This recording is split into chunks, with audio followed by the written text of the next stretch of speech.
Assalamualaikum warahmatullahi wabarakatuh. Bismillahirrahmanirrahim. Alhamdulillahirabbil alamin. Allahumma shalli ala sayyidina Muhammadin wa ala alihi wa sahbihi ajma'in.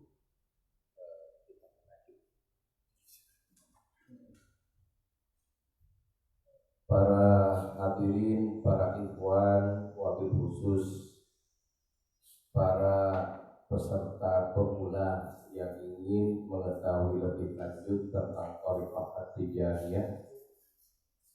Alhamdulillah pagi ini kita bisa berkumpul dalam acara rutin bulanan di Zawiyah Tarbiyah At-Tijaniyah Jakarta dalam rangka mengenal lebih dekat Thariqah At-Tijaniyah, sehingga dengan mengenal tersebut kita akan tahu dan insya Allah nanti pada waktunya akan memutuskan untuk menjual diri kita kepada Allah. Apa yang menjual diri kita? Berbaiat. Jadi baiat itu menjual diri kita kepada Allah Subhanahu wa Ta'ala. Jadi orang yang berbaiat kepada Nabi, berbaiat kepada Allah.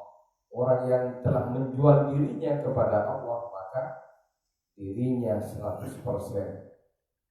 Ya, dia jual kepada Allah sehingga dalam kehidupannya, baik dalam ibadah mahdhah maupun juga dalam ibadah hablum minan nas, selalu berusaha mengikuti rambu-rambu yang ditentukan oleh Allah, taat kepada rambu-rambu tersebut, kemudian ditambah dengan kegiatan-kegiatan yang mendekatkan kita kepada Allah Subhanahu wa Ta'ala.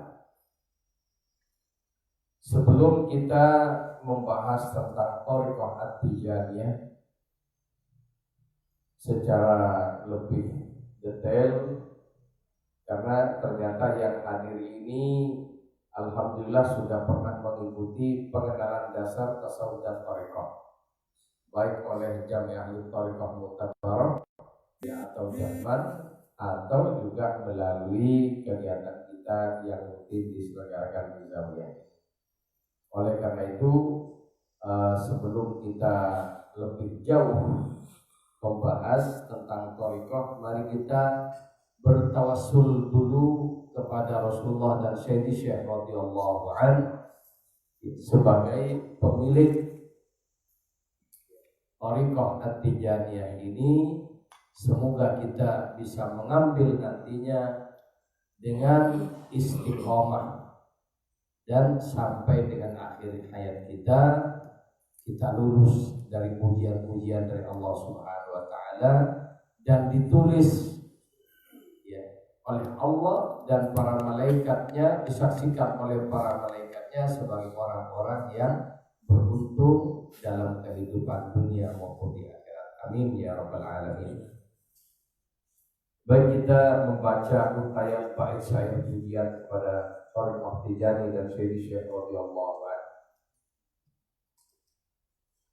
Bismillahirrahmanirrahim. Allahumma salli ala sayyidina Muhammadin al-Fatih lima ughliqa wal khatimi lima sabaqa nasiril haqqi bil haqqi wal hadi ila siratikal mustaqim wa ala alihi haqqa qadrihi wa miqdarihil azim. Salatan taj'aluna biha minal maqbulin wa tu'iduna biha minal makhdhulin. Wardallahumma an sayyidina wa sanadina Abil Abbas Ahmad bin Muhammadin At-Tijani wa an sa'iri atba'ihi dhawil qurbi wat tadani warda 'anna bihim واسقنا من فيوضاتهم بأملاء الأواني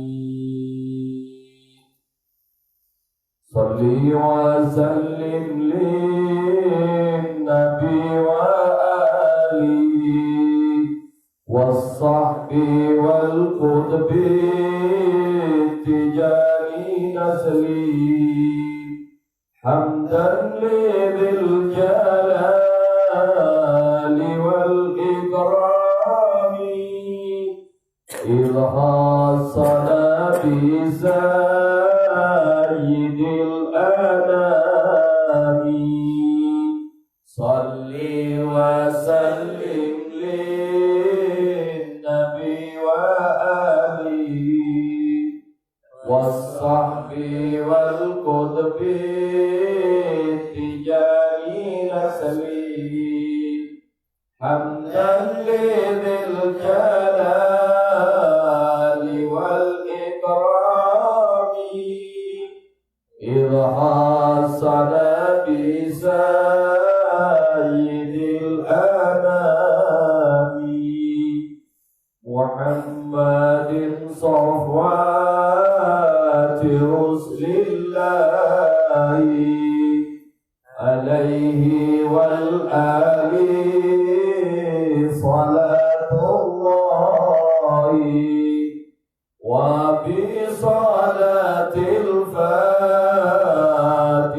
الذي سما كل العبادات وسرها حوات صل وسلم للنبي وآله والصحب والقطب التجاني نسلي حمدا لذي الجلال والإكرام إذ حصل بسيد الأنام وبأبي الفيض التجاني أحمدا ممد من مضى ومن أتى غدا وضف على ذكري صلاة الفاتح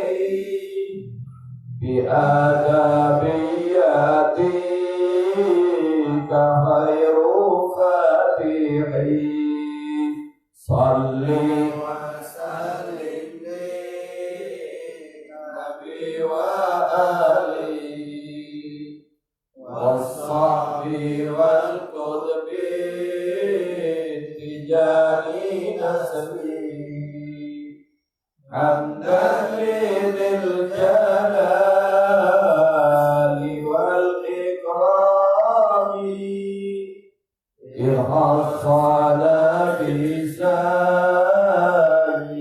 الأنام بالفتح والأنوار والأسرار في أسرع لمحة الأبصار افتح بها خزائن الأسرار اختم بها مراتب الأبرار صل وسلم للنبي وآله والصحب والقطب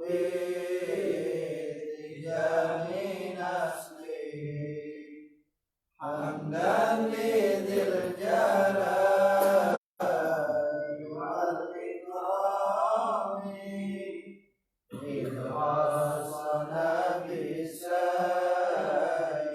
الأنام هدية للمصطفى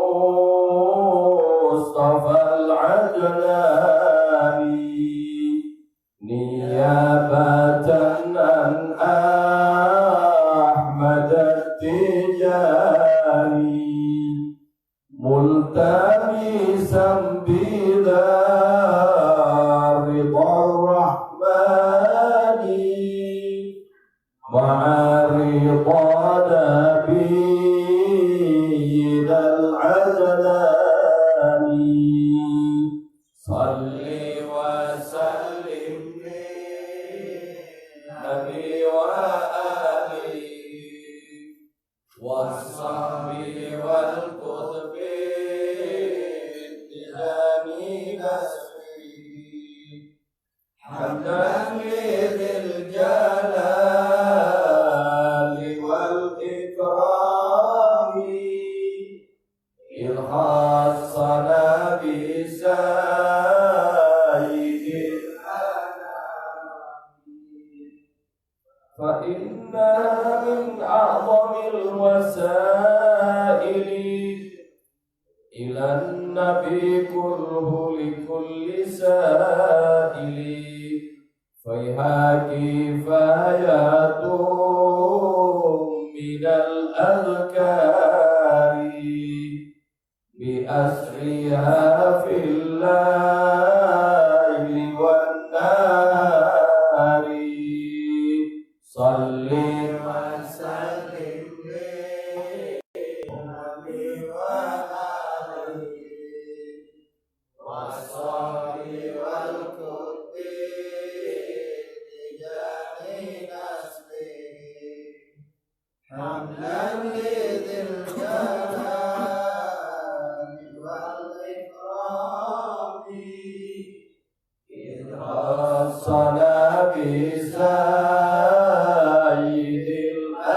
الأنام وبنية عن سائر الأوراد في الدين والدنيا وفي المعاد لذاك قال شيخنا التجاني نصيحة لسائر الإخوان صل وسلم للنبي وآله والصحب والقطب التجاني نسبه حمدا لذي الجلال والإكرام إذ خصنا بسيد الأنام بمحض فضل سيد الأنام عليه والآل عليه وبلوم من السلام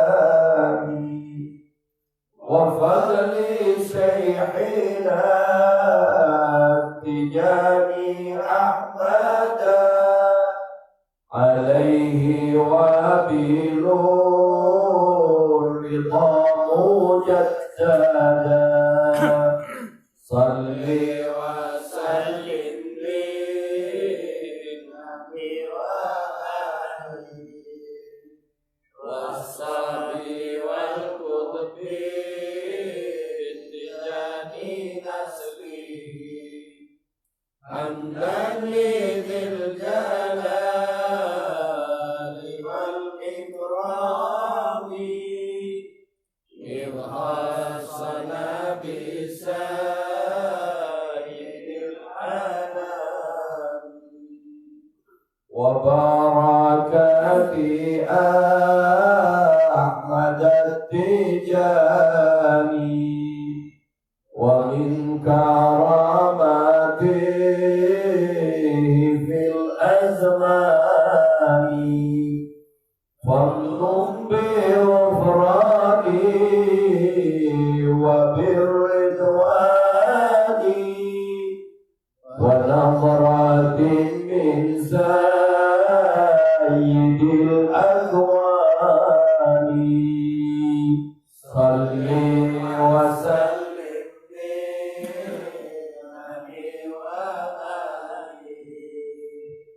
والصحب والقطب اتهام نسله حمدا لذي الجلال والإكرام إذ خصنا بسائر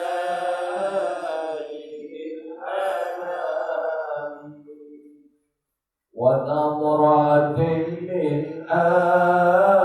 أحمد التجاني نوما ويقظة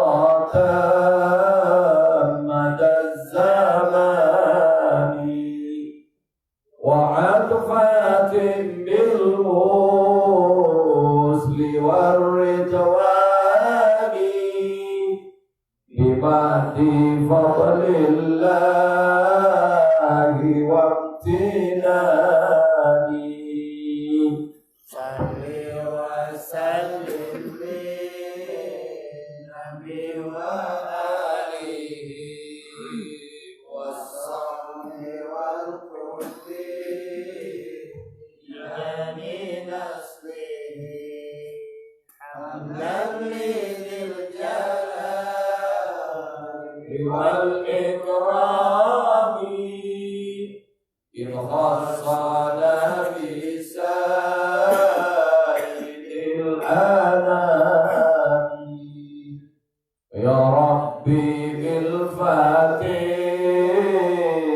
فافتح لي بها بالخاتم اختم لي بسر سرها بالناصر انصرني على كل العدا بالهادي فاديني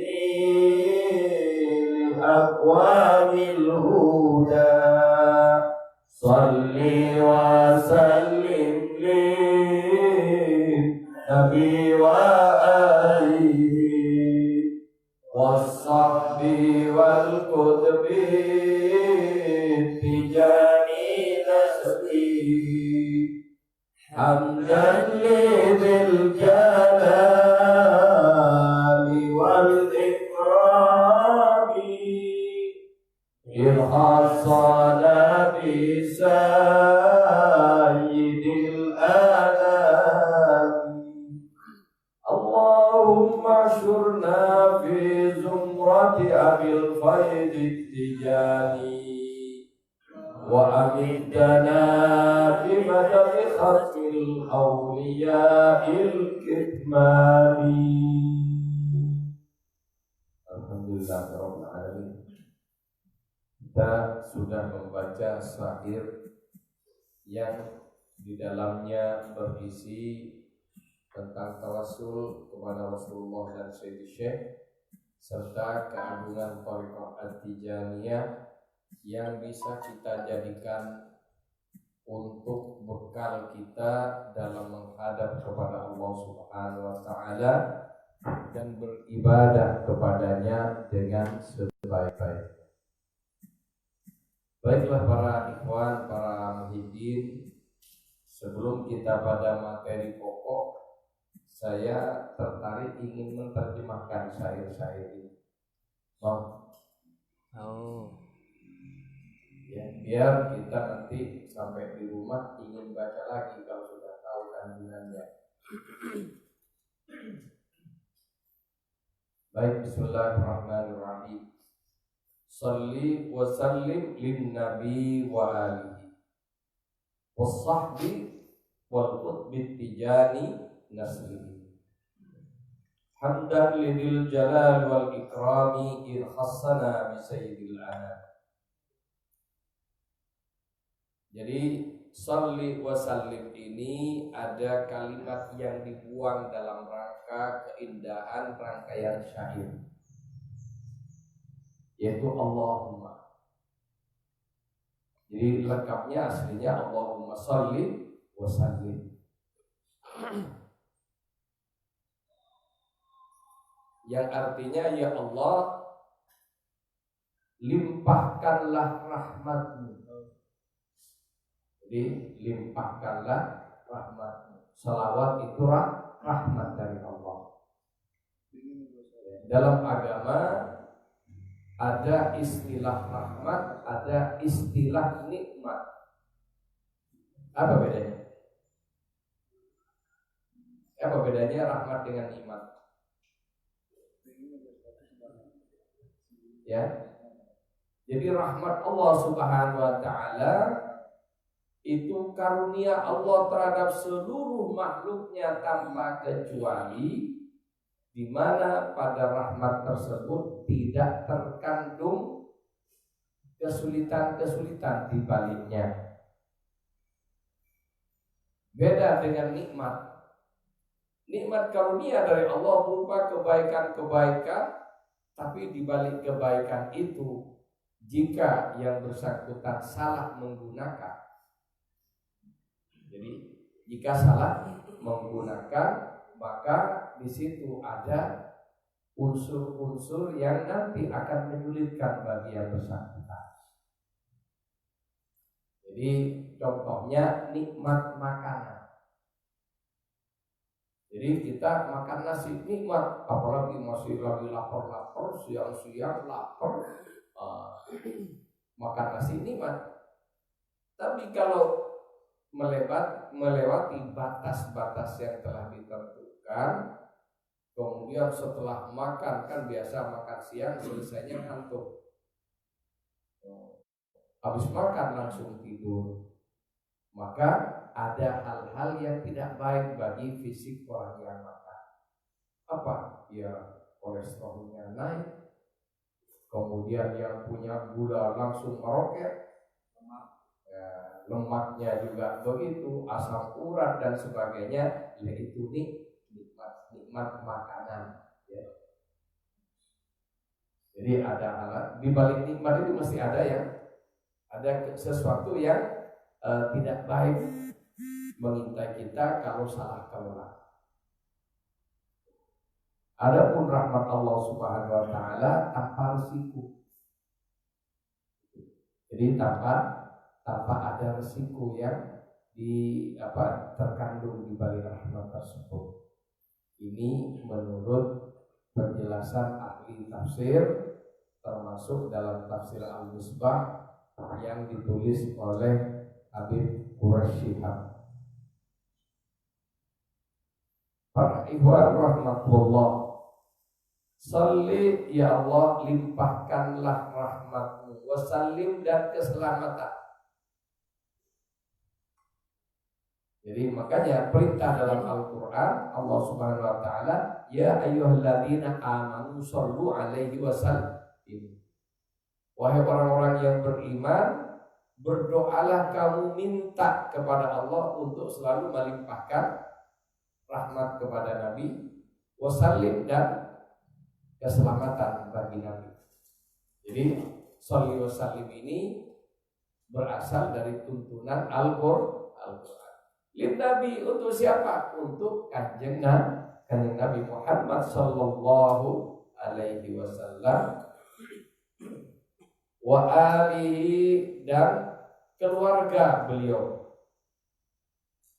wasahbi, dan sahabat-sahabat Rasulullah sallallahu alaihi wasallam, wal qutbit tijani naslihi, dan juga semoga selawat dan salam juga mengalir kepada wali kutub At-Tijani naslihi, yang mana wali kutub tersebut berasal dari keluarga besar At-Tijani, yaitu guru kita Syekh Ahmad bin Muhammad At-Tijani radhiyallahu.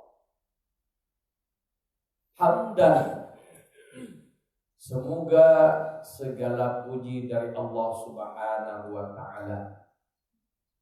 Ini hamdan diambil dari Al-Quran di suratul Fatihah, alhamdulillah. Karena ini kalimat syair, maka tidak langsung sama ngeplek sebagaimana ayat Quran. Tapi ini kandungan dari Al-Quran, di mana Al-Quran menyatakan alhamdulillahi rabbil alamin. Hamdan, segala puji.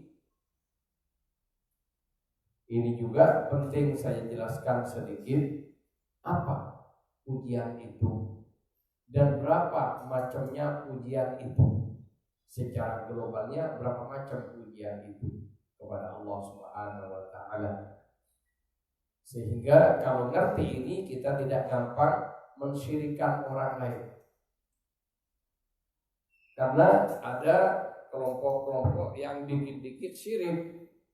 Kenapa? Tidak ngerti dengan hakikat kalimat yang ada dalam Al-Quran, hanya diterjemahkan dohirnya aja, ya baru diterjemahkan terjemahannya langsung dijadikan landasan, sementara tafsirnya tidak dijelaskan.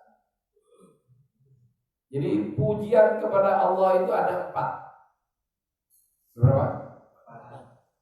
Ada yang sudah tahu? Yang pertama apa?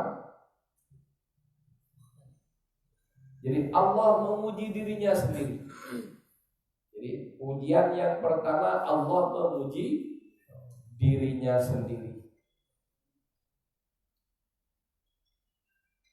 Jadi contohnya dalam Al-Quran, la ilaha illa ana, tidak ada Tuhan kecuali aku. Subhani, maha suci aku. Jadi Allah memuji dirinya sendiri, dan itu adalah pujian juga. Kemudian Allah memuji makhluknya. Allah memuji para malaikat, Allah memuji Rasulullah sallallahu alaihi wasallam. Terutama pujian kepada Rasulullah bahwa beliau mempunyai akhlak yang sangat agung. Innaka la'ala khuluqin azim. Sesungguhnya engkau Muhammad adalah ciptaanku yang mempunyai akhlak sangat agung di sisi Allah Subhanahu wa ta'ala. Kenapa kau punya akhlak yang sangat agung? Karena Allah memang ngasih. Allah ciptakan, kemudian Allah kasih dengan akhlak yang paling agung. Rasulullah sallallahu alaihi wasallam. Tidak ada akhlak para nabi dan para rasul yang mengimbangi akhlaknya Rasulullah sallallahu alaihi wasallam. Salah satu akhlaknya Nabi tidak pernah minta-minta. Nah ini dalam ibadahnya Nabi tidak minta. Disuruh minta, dia tidak minta. Bahkan ketika kesempatan di hadrat Allah langsung dalam mi'rajnya, Allah perintahkan, minta kamu tak kasih. Bagaimana kalau kita lagi berhadapan dengan Allah langsung kayak Nabi, disuruh minta, kalau kita apa? Nyerocos sudah macam-macam permintaan. Jangankan kepada Allah, dengan manusia aja. Ya, kita dengan manusia yang akan memberi sesuatu kepada kita. Ketika orang tersebut bilang sudah minta apa saja sampai tak kasih, apa? Langsung berderet permintaan. Betul atau tidak? Ini. Ya, Rasulullah mempunyai akhlak. Jadi tata krama yang sangat agung. Apa? Di antara akhlak itu tidak gampang minta-minta walaupun disuruh. Makanya ketika Allah perintahkan Nabi untuk minta, yang disampaikan Nabi bukan permintaan, justru pujian kepada Allah. Yang diabadikan selanjutnya untuk kita baca ketika kita sholat 5 waktu ditutup dengan tahiyat.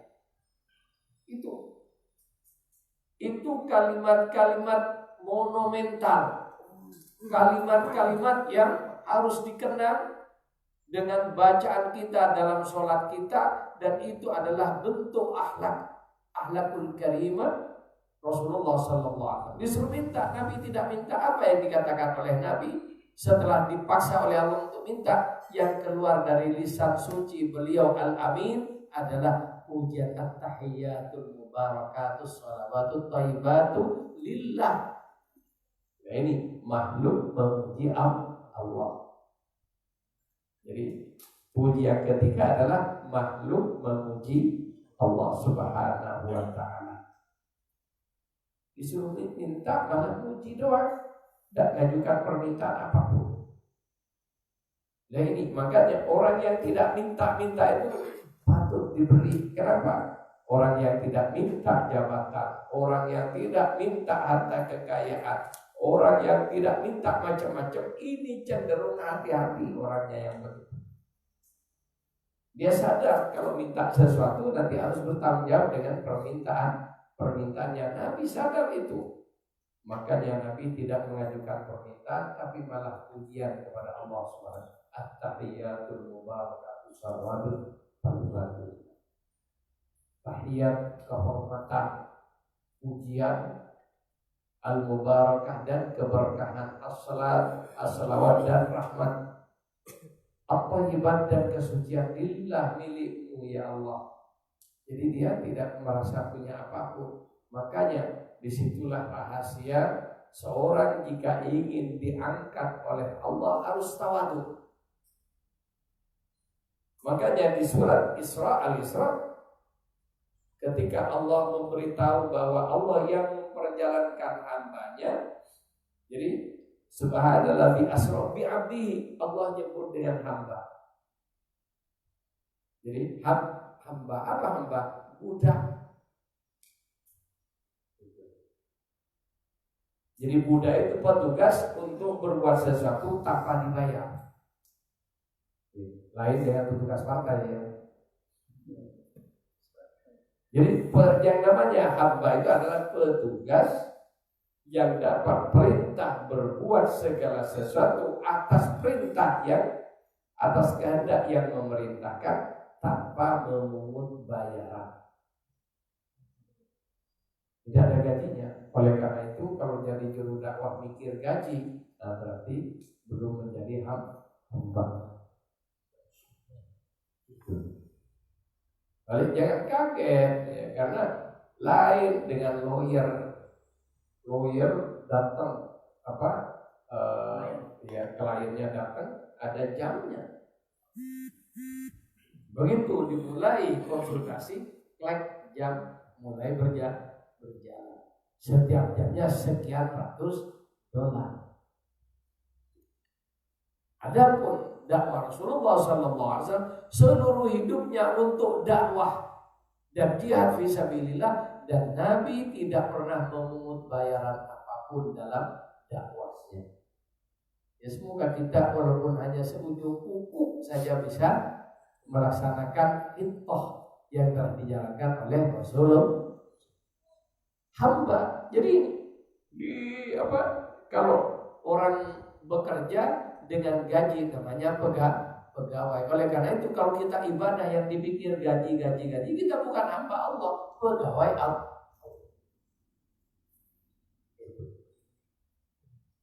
Kenapa yang dipikir gaji? Makanya banyak orang beribadah kalau sudah Ramadan, apalagi katanya Lailatul Qadar semalaman tidak itu.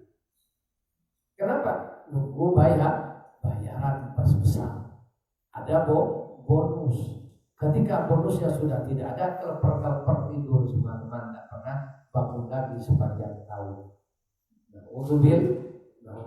Ini orang ahli nyari pahala.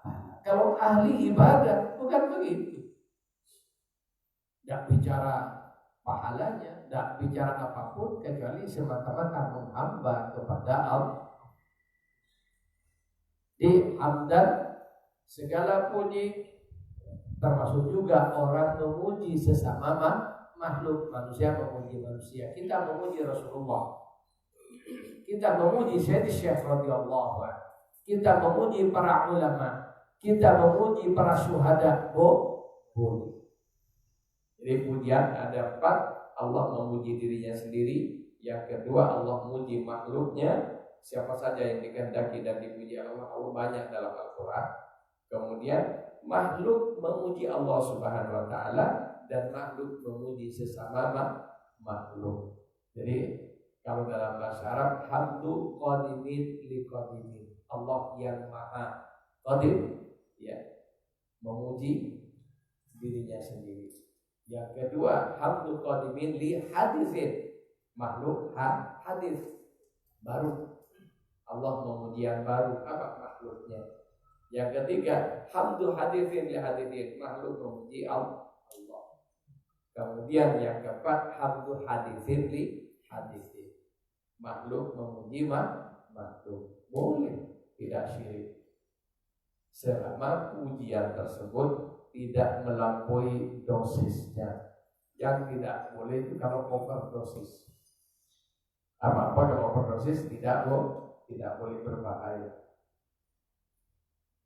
Hamdan lil jalal wal ikrami, semoga segala puji bagi Allah Subhanahu wa taala yang jalal, punya keagungan, yang maha agung, wal ikrami, dan maha mulia.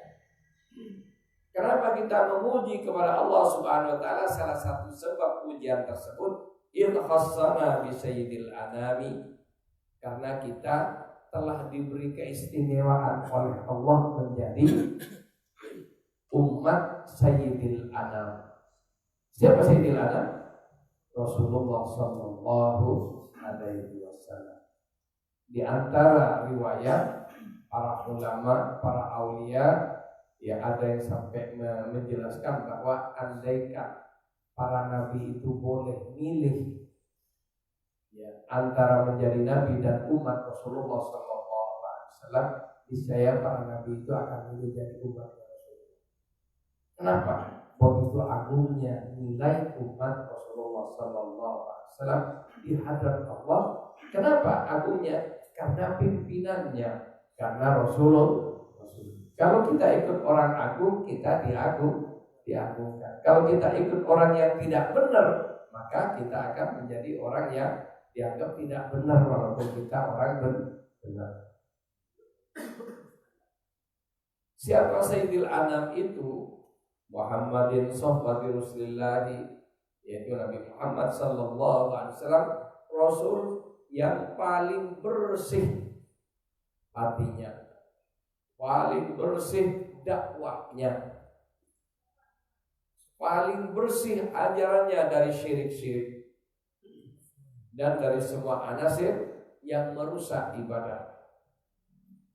Alaihi, semoga atas Nabi Muhammad wal ali, dan atas keluarganya, salatullahi, selalu tercurah rahmat Allah Subhanahu wa ta'ala. Wa bi salatil fatih alladhi samat, dan dengan keberkahan selawat yang mendapatkan nama Al-Fatih. Jadi wa bi salatil fatih, dan dengan selawat Al-Fatih, yang mana selawat itu diberi nama kullal ibadah wa sirraha hawat, di mana pada selawat Al-Fatih tersebut semua jenis penghambaan kepada Allah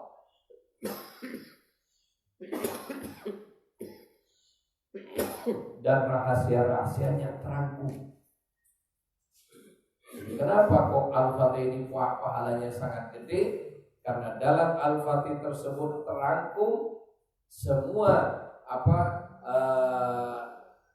jenis ibadah dan rahasia-rahasia tersebut, rahasia-rahasia ibadah tersebut terangkum dalam Al-Fatih. Wa bi Abil Faidh Tijani Ahmad, dan dengan keagungan Abul Faidah. Jadi Abul Faidah siapa? Sayyidi Syekh Ahmad bin Muhammad At-Tijani radhiyallahu.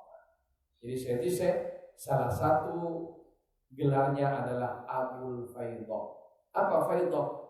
Banjir atau limpahan rahmat, orang yang mendapatkan banjir rahmat dari Allah. Jadi Abul Faidah itu orang yang mendapatkan banjir rahmat dari Allah Subhanahu wa taala. Siapa? At-Tijani Ahmad, Syekh Ahmad bin Muhammad At-Tijani radhiyallahu anhu. Kenapa? Karena faidahnya ini umiddu man madha wa man atabada, maka orang-orang terdahulu sejak zaman Nabi Adam dari para aulia sampai dengan hari kiamat beristimdad dalam masalah kewaliannya kepada beliau Syekh Ahmad At-Tijani radhiyallahu anhu. Ini kalau dijelasin ini panjang. Ya. Jadi nanti tak ringkas-ringkas dulu ya. Kalau saya biasa jelasin itu kalau tidak detail sekalian itu tidak puas, tapi ini karena kita akan bahas yang lain, ini kita bahas luar-luarnya dulu. Wajib ala dzikri salatil fatih, dan hendaklah kita merutinkan membaca selawat al-fatih bi adabin ya'ti ka khairul fatihi. Kalau Anda membiasakan membaca selawat al-fatih dengan adab-adabnya, ya sekali lagi membaca selawat al-fatih dengan adabnya. Jadi ada orang itu beribadah, syarat-syaratnya telah terpenuhi, sah ibadahnya. Ada orang ibadah syaratnya terpenuhi tapi adabnya tidak terpenuhi, sah tapi tidak afdal, tidak utama ibadahnya. Jadi antaranya orang membaca salat al-fatih itu ya badannya bersih, kemudian suci dari hadas besar dan kecil, suci pakaiannya, suci tempatnya, suci badannya, lahir dan batin. Setelah itu membaca al-fatih dengan pakaian yang rapi. Nah ini juga ada. Masa kita ketemu Pak Camat pakai sandal jepit? Pantas enggak? Ketemu Pak Camat aja berpakaian sembarangan tidak pantas, bagaimana bertemu dengan Allah Subhanahu wa taala, bertemu dengan Rasulullah sallallahu alaihi wasallam, menemui kanjeng Nabi. Jadi kita bertemu Rasulullah ya harus dengan adab yang sempurna, termasuk juga menggunakan parfum pada bajunya, parfum pada kulitnya. Kan sekarang ada parfum yang langsung diurapkan pada kulit kita. Sehingga harus dan hindari bau-bau yang tidak disenangi oleh orang yang kita datangi dalam berselawat. Siapa? Rasulullah. Contohnya ya orang tersebut berhenti merokok. Kalau sudah begini ini banyak yang protes, terutama yang punya gudang garam. Bahkan presiden bisa protes kalau ini kemarin ada himbauan agar supaya kita banyak merokok, karena merokok ini menyehatkan, kata presiden. Ujung-ujungnya karena rokok menyumbang ini cukai terbesar dari yang lain. Yang tadinya padahal sudah digambar kotanya sudah ada bahayanya rokok, tapi karena ujung-ujungnya pemerintah butuh duit juga, maka dianjurkan merokok. Sudah merokok sehat, merokok yang sehat negaranya karena dapat duit dari cukai rokok. Termasuk pelacuran, sudah pelacur saja. Kenapa? Dari situ banyak mendapatkan duit negara. Kan baru terbongkar kan setelah ditutup sama Gubernur DKI, untuk Alexis saja per tahunnya bisa 23 miliar. Pajaknya berapa? 23 miliar untuk satu hotel. Bayangkan kalau 10 hotel. Itu pajak resminya, belum yang tidak resmi. Jadi ini para ikhwan rahimakumullah. Jadi kalau kita ingin bagus ibadah kita, maka penuhi syaratnya dan juga penuhi adab-adabnya. Termasuk juga sebelum kita baca selawat, gosok gigi dulu. Paling tidak kita kumur. Kalau zaman Nabi tidak ada pasta gigi, tidak ada odol, tidak ada Pepsodent, tidak ada ini ada pasta gigi asli sejak zaman dulu. Apa? Siwak. Jadi Nabi bangun tidur, kumur-kumur, kemudian siwak sebelum sholat. Itu yang asli sunnah Rasulullah. Tapi kalau kita sikat gigi pakai Pepsodent dengan niat mengikuti sunnah Rasulullah, maka sudah sama dengan bersiwak. Intinya Nabi dalam beribadah selalu menjaga kebersihan, selalu menjaga keindahan dalam penampilannya, termasuk juga menjaga agar supaya dirinya ketika berdekatan dengan siapa saja, apalagi ketika berhadapan dengan Allah Subhanahu wa taala, tidak keluar bau tidak enak dari lisan beliau. Sampai-sampai Nabi dalam hadisnya melarang orang yang baru makan bawang masuk masjid. Ada kan hadis? Kenapa? Inilah ada. Jadi makan bawang kalau tidak kumur-kumur masuk ke masjid tidak haram, makruh. Apa makruh? Nabi dan Rasulnya tidak senang. Kita baca salat Fatih ini agar Allah dan Rasulnya senang. Kemudian kalau bagaimana kalau bawa sesuatu yang tidak disenangi, itu aja. Oleh karena itu dalam Thariqah Tijaniyah, ya, untuk Syekh radhiyallahu anhu mengharamkan bagi ikhwan merokok. Itu yang menyatakan begini Syekh radhiyallahu anhu. Bukan saya, cuma ketika saya nyampein banyak yang tidak terima. Oh, kota yang lain tidak kasih tahu begitu, boleh? Itu urusan pribadi-pribadi, kita jangan diadu domba dengan para muqaddam yang lain, itu urusan mereka. Tapi saya baca kitabnya, saya tahu, kemudian saya diem, lah gimana? Nanti di depan, di akhirat nanti ditanya sama Syekh, Nos kamu kan sudah tahu kalau rokok haram, kamu kan sudah tahu kalau aku melarang bagi ikhwan, kok kamu diem? Mau ngomong apa saya? Jadi saya tidak ada unsur apapun mengatakan ini murni, ini adalah tugas saya sebagai muqaddam menyampaikan. Saksiin ya, saya tidak ngomong, dan sudah nyampaikan. Anda ikut silakan, tidak pun tidak rugi bagi saya. Betul? Saya tidak rugi dan saya tidak marah kepada Anda. Kenapa? Itu urusan pribadi masing-masing. Sebenarnya kita sudah mengatakan halal, haram dalam hukum, ya sebagai juru dakwah saya sudah menyatakan. Dan bagaimana ada orang tetap berbuat yang haram, itu urusan dia dengan Allah Subhanahu wa taala.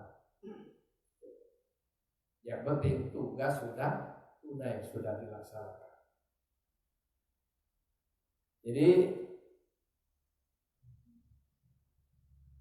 Jadi kalau baca selawat, khususnya selawat Fatih kita dengan adab. Bil fathi wal anwari wal asrari fi asra'in min lamhatil afsar. Jadi kita akan mendapatkan khairu fatihi, sebaik-baik pembukaan. Apa fatih atau futuh itu? Ya, futuh itu artinya hati orang itu dibuka hijabnya oleh Allah.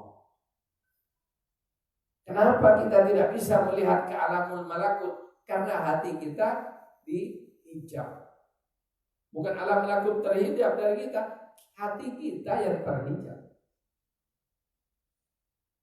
Makanya ada hijab dosa, ada hijab nafsu. Biar pertama dosanya habis dibagi istighfar dan selawat.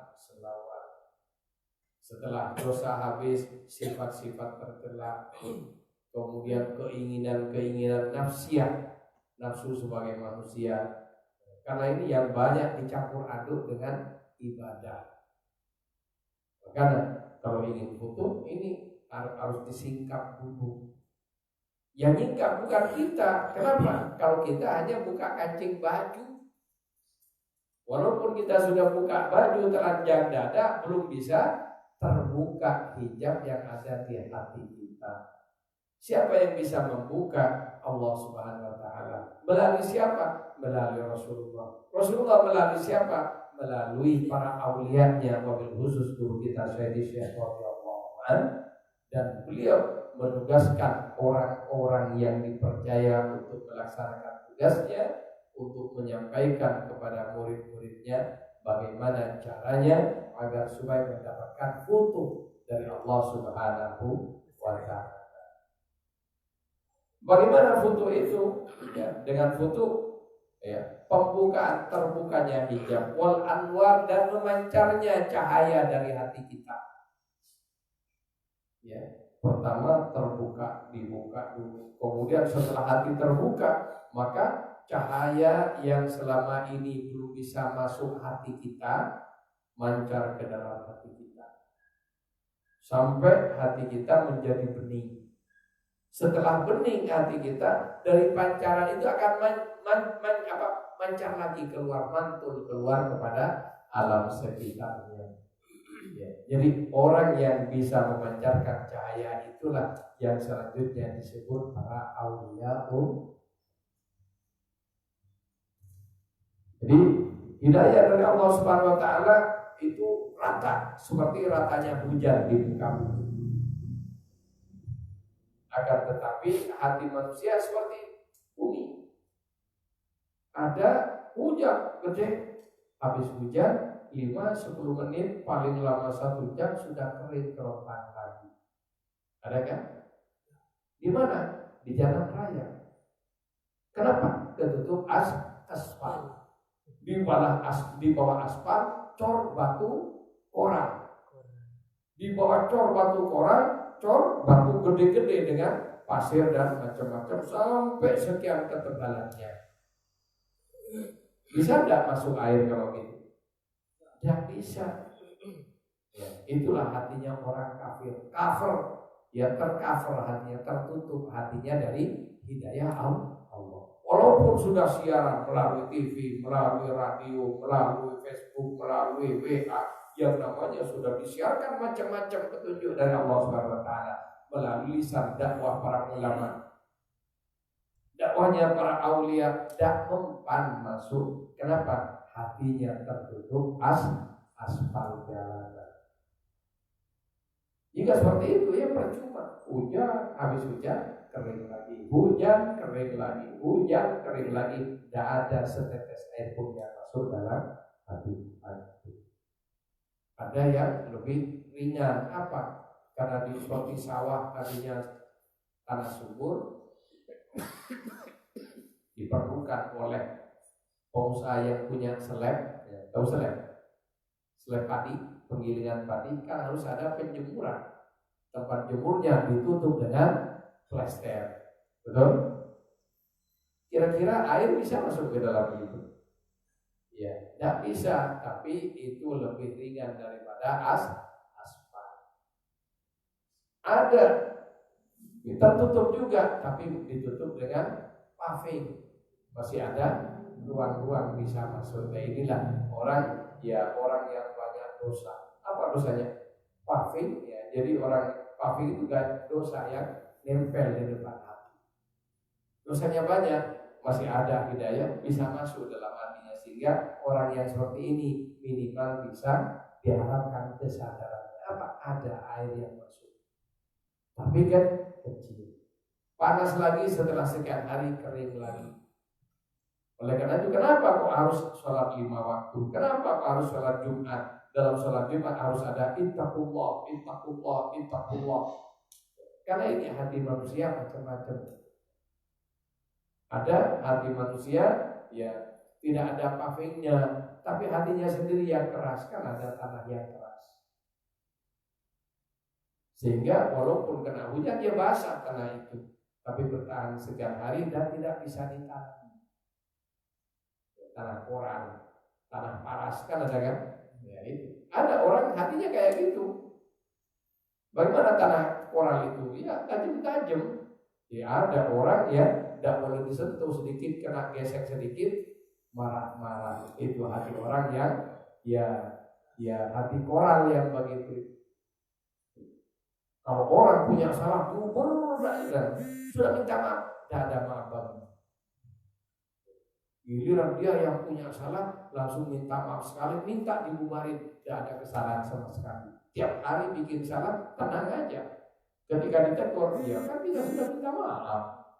Begitu orang lain punya salah sekali, dibubar sampai ke liang semut. Ada atau tidak?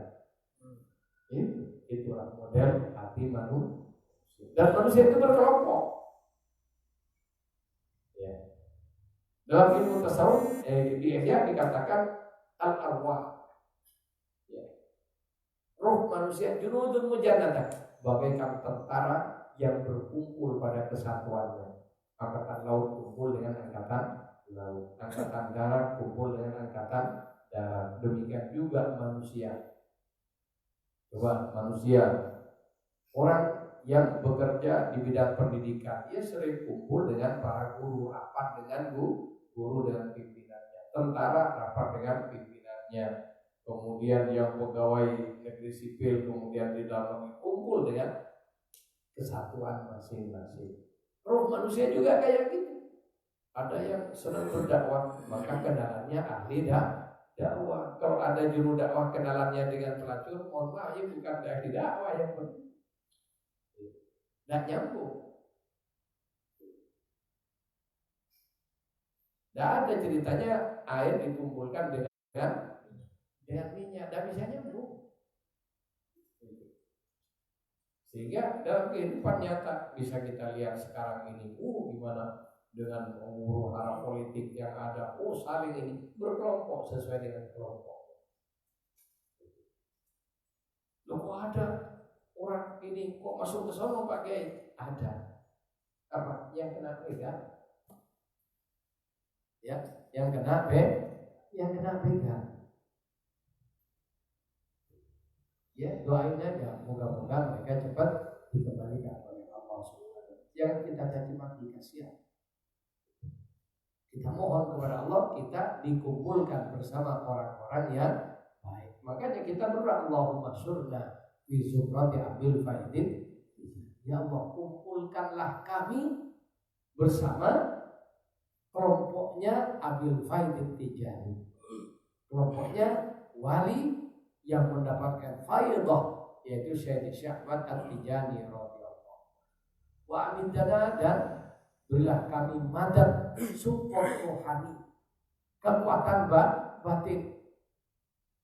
Bimadadi khabil awliya'il kitmani, yang berasal dari kekuatan batin yang memancar dari hatinya Syekh Ahmad bin Muhammad At-Tijani radhiyallahu.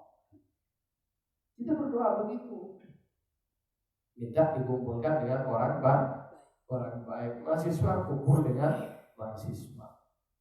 Itu. Orang yang beribadah, ahli ibadah, kumpulnya dengan ahli ibadah.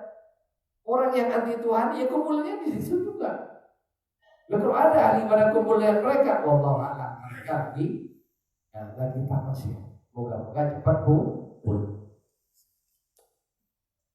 Jadi yang usah kita doakan, dunia ini kayak gitu, penuh dengan pujian. Kita jangan tertarik dengan hanya sekilas ini. Kemudian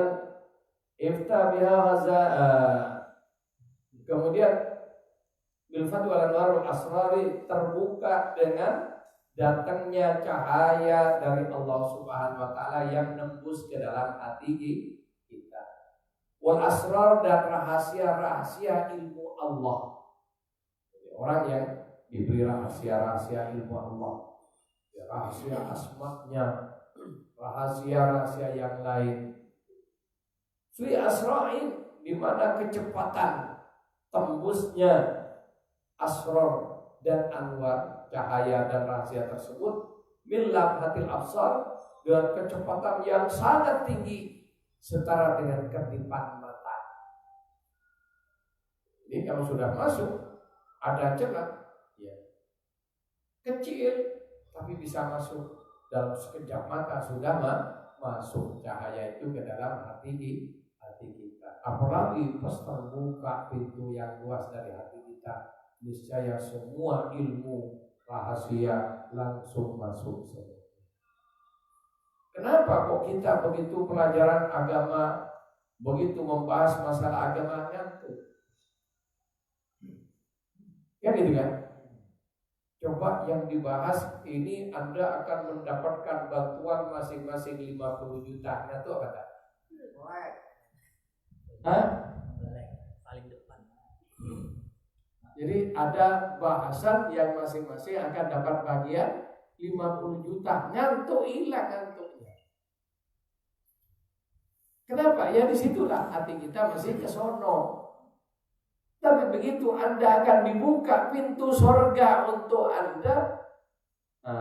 Ini balapan. Jadi ngoroknya balapan, cepet-cepetan, kencang-kencang. Sampai dalam duduknya dikira khusyuk dari depan. Begitu didekatin, ada kayak gitu, itu ada orang di pengajian kayak gitu ada. Kenapa? Hatinya tertutup. Karena tertutup, bagaimana orang ada di dalam kamar yang tertutup rapat, suara tidak bisa masuk. Di luar sudah ada yang ngasih tahu begini caranya, begini biar kamu bisa lepas, bisa keluar dari kamar. Tapi pintunya itu terlalu tebal, terlalu kokoh, terlalu rapat sehingga suara tidak bisa masuk. Jadi banyak hati manusia kayak begitu.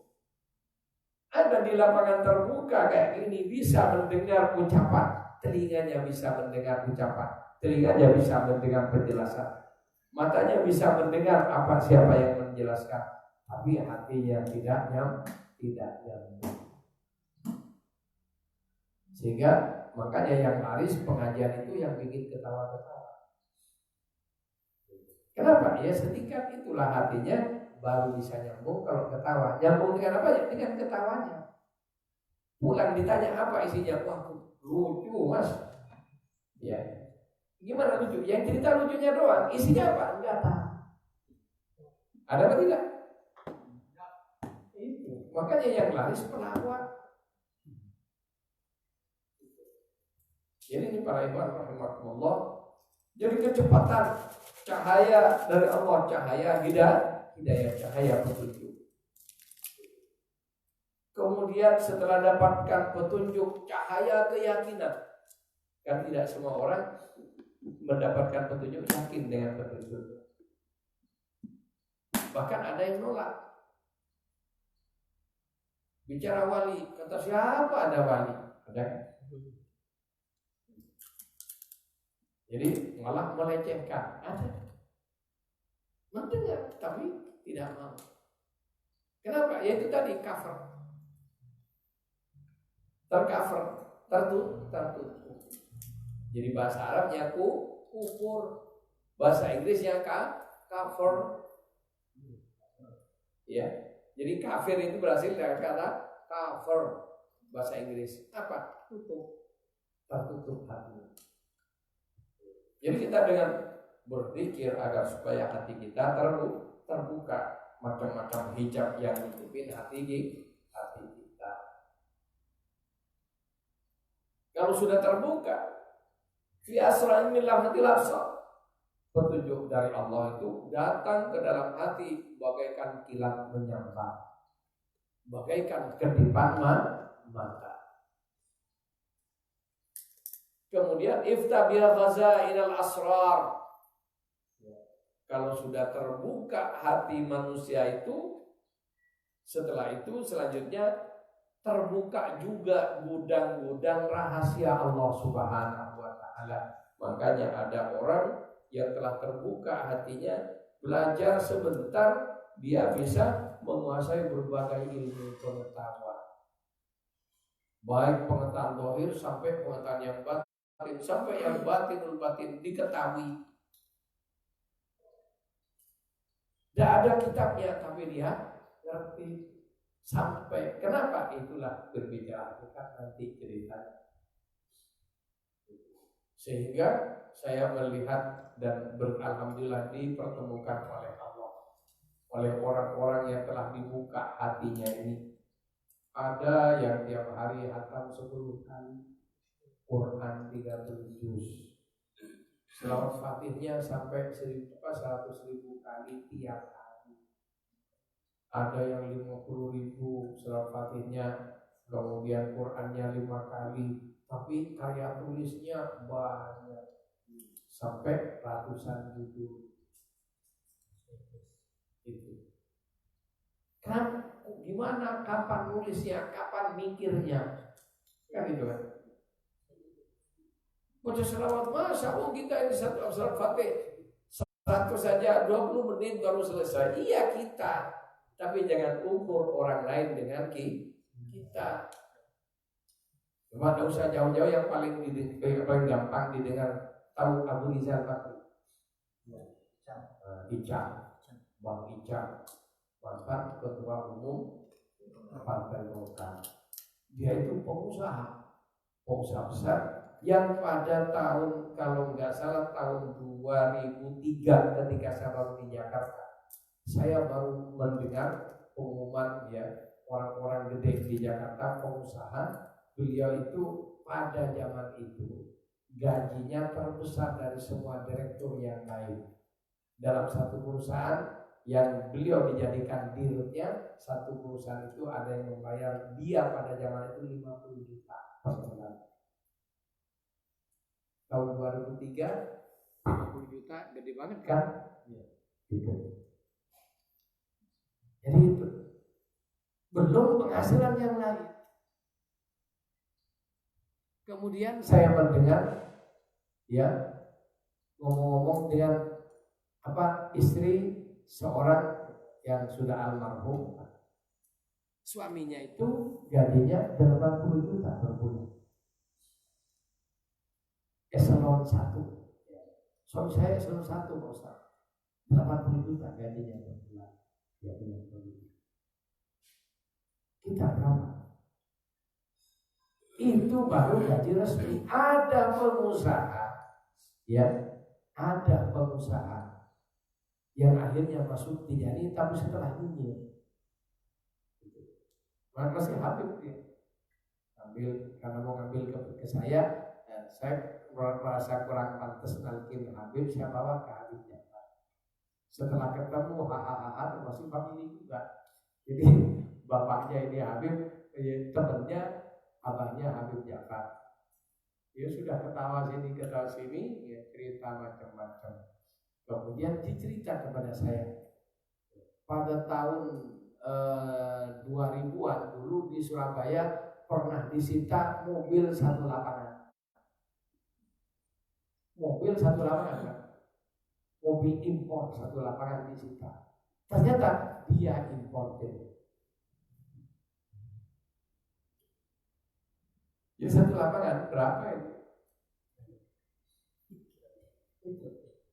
Ya ketika itu ya itulah Allah ketika akan makanya ahli ibadah itu jangan sembarangan kita dengan para ahli, walaupun sudah karuan ya, sedang mau cerita aja tapi sudah benar lah tidak karuan ini Habib ketika jadi pengusaha duitnya banyak ini sampai dia bilang dia ngelihat duit itu hanya ditendang saja di kantor.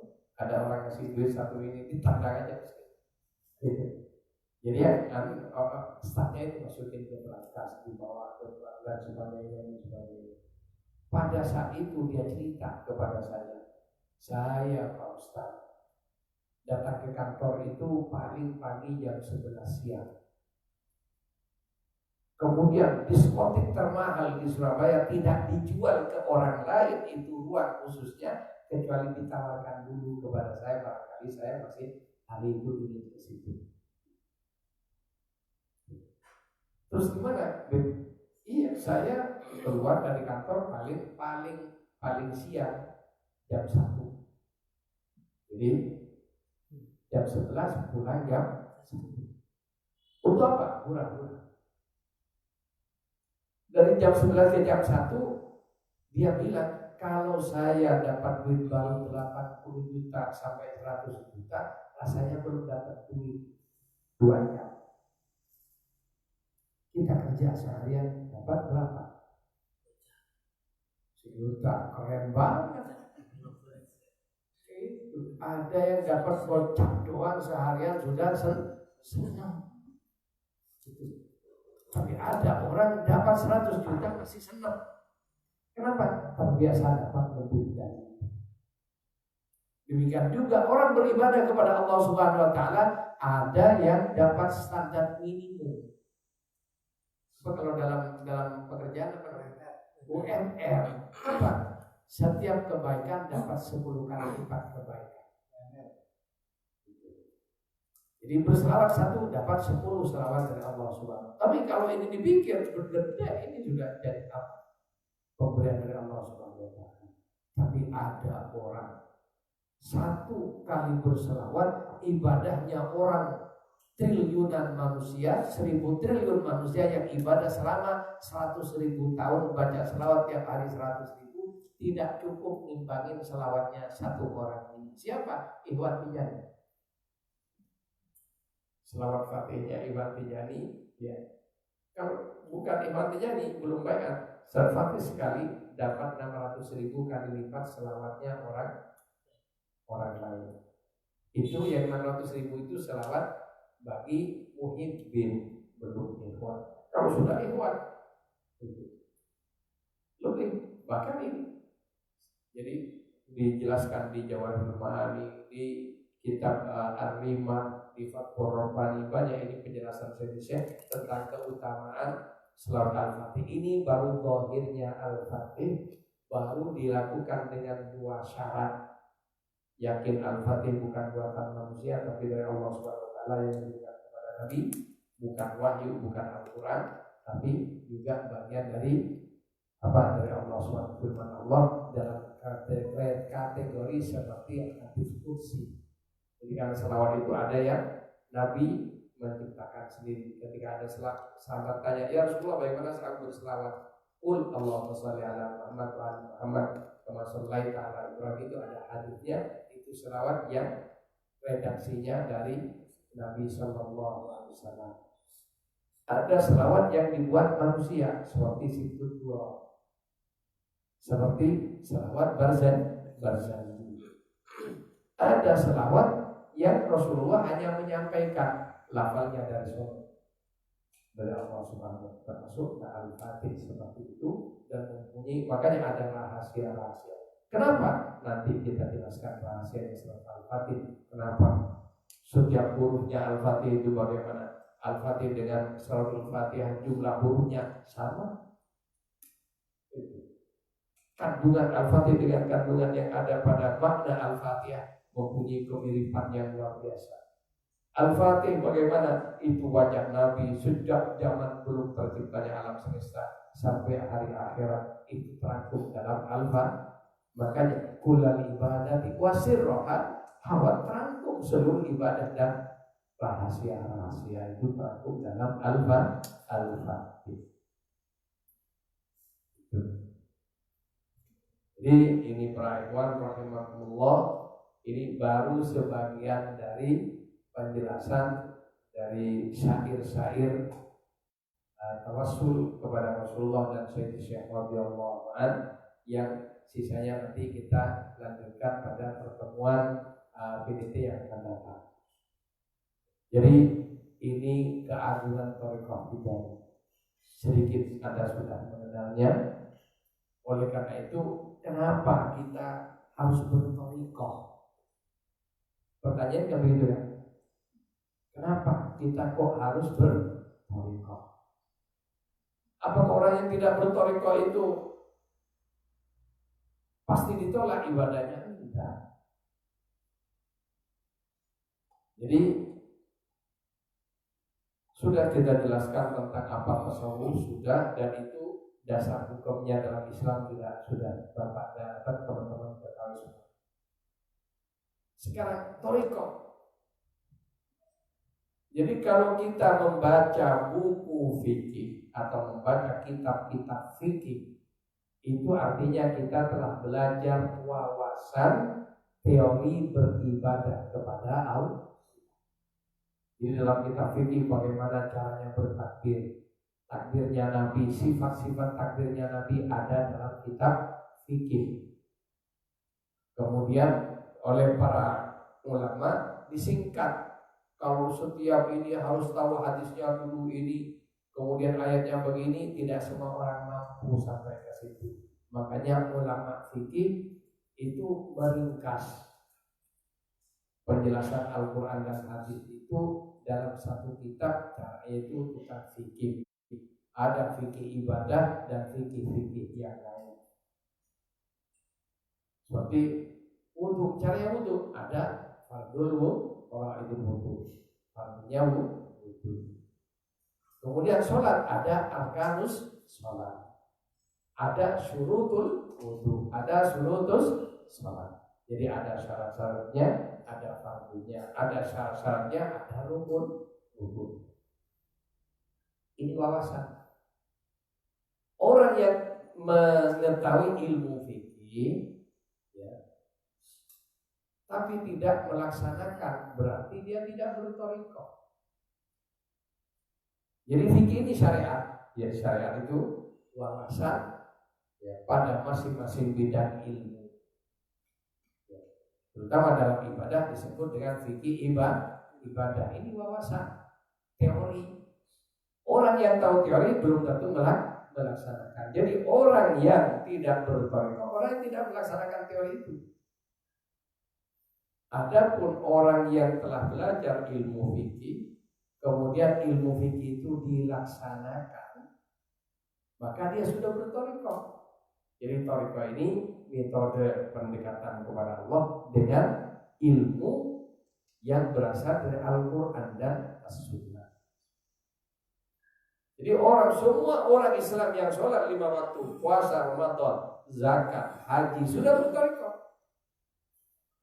Itu. Jadi kalau tidak berthariqah tidak bisa masuk surga. Apa thariqah itu? Melaksanakan ketentuan hukum Allah.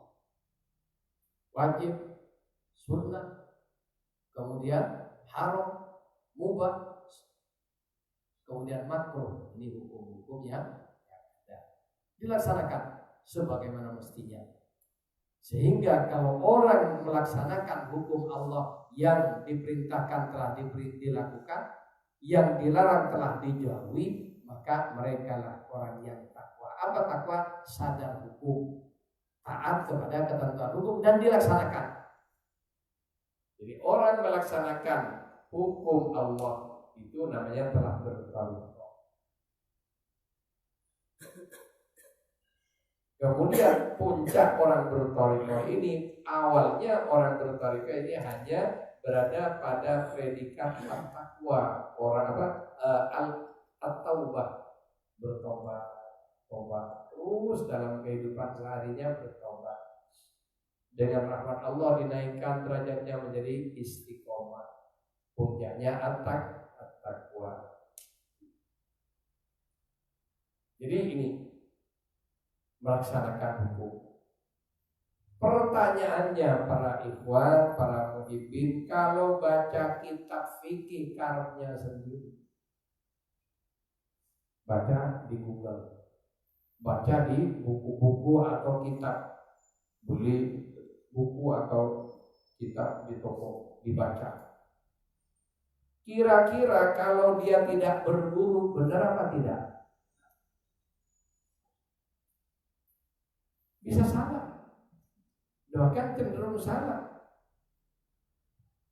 Oleh karena itu penting kita berguru.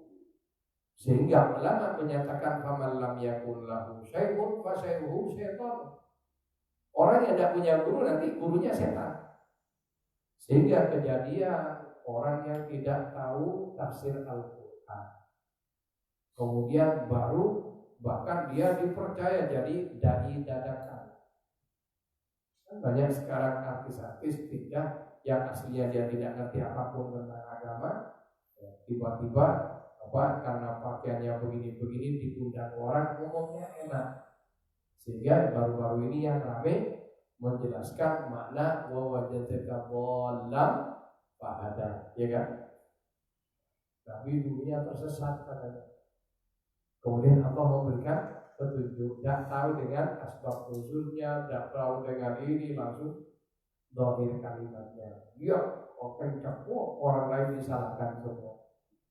Yang merayakan maulid, merayakan kesesatan Nabi, Masya Allah. Itu orang yang dia belajar ilmu fikih dan ilmu-ilmu yang lain tanpa melalui guru yang menguasai. Akhirnya setan yang jadi gurunya. Keluarlah kalimat-kalimat yang sesat bagi dirinya dan menyesatkan orang lain. Itu kejadian. Oleh karena itu Ya, kita walaupun dalam ilmu fikih tetap diperlukan guru. Dan guru itu minimal dia ngaji dan punya guru, lebih bagusnya punya sanad ilmu. Oh, baca kitab apa? Kitab fikih, Safinatun Najah. Dari mana dia dapat Safinatun? Dari gurunya ini, dari ini dan seterusnya. Safinatun Najah tipis memang, tapi kalau sudah dijabarkan itu semua kitab yang ada yang macam-macam kitab fikih ada di perpustakaan bisa kecakup semua. Tinggal siapa yang menjelaskan. Ya, saya punya berapa halaman kan tipis kan. Arkanus sholat, berita tentang itu kalau dibahas panjang. Kenapa? Itu adalah kesimpulan atau rangkuman dari banyak kitab fikih agar supaya orang awam gampang melaksanakan, dirangkum. Jadi hanya sekian lembar bisa diselipkan di lempit masuk saku. Tapi kalau sudah dilaksanakan, kitab hadis masuk di situ. Bukhari, Muslim dan kitab hadis yang lain masuk ke situ. Jika diterjemahkan dari ayat-ayat Quran masuk ke situ. Karena itu diambil dari Quran. Tafsir masuk ke situ. Dan macam-macam kitab yang lain masuk ke dalam kitab yang tipis. Cuma kan tidak keren kalau bawa kitab tipis-tipis.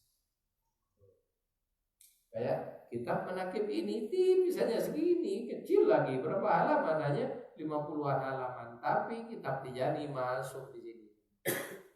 Kalau dijelaskan, oh ini di kitab ini begini, asal jadi kata yang sedikit satu baris kalimat itu bisa mencakup ratusan kitab.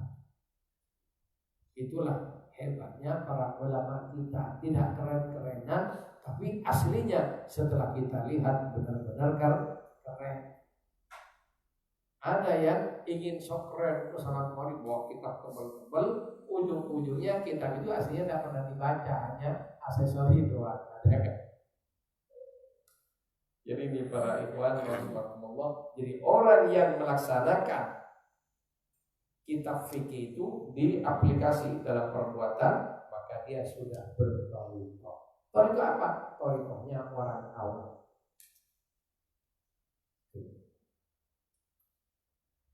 Apakah salah? Jika dia berguru kepada orang yang kompeten di bidangnya, insya Allah benar ibadahnya. Apakah ibadahnya? Ya benar. Masalah diterima belum tentu diterima. Makanya karena ada ibadah yang benar, sah. Jadi ibadah yang benar itu bahasa Arabnya ibadah yang sah.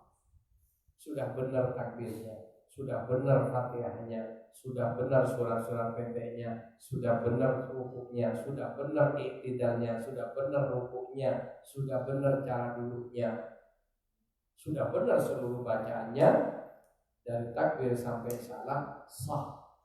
Apa? Benar. Apakah Allah menerima? Ada syarat diterima. Ini yang tidak dibahas dalam kitab fikih. Dibahas di mana? Dalam kitab-kitab thariqah. Kenapa? Setelah kita benar gerakan fisik kita dan bacaan kita, yang harus dibenerin hati kita. Terus bagaimana? Kita yang pertama niat seluruh ibadah nah ini lillahi ta'ala ini tidak gampang. Gampang. Usolli fardhu lillahi, usolli sunat duha lillahi ta'ala, usolli sunat tahajud lillahi ta'ala. Itu kalimat. Itu bukan niat, itu baru lafalnya niat.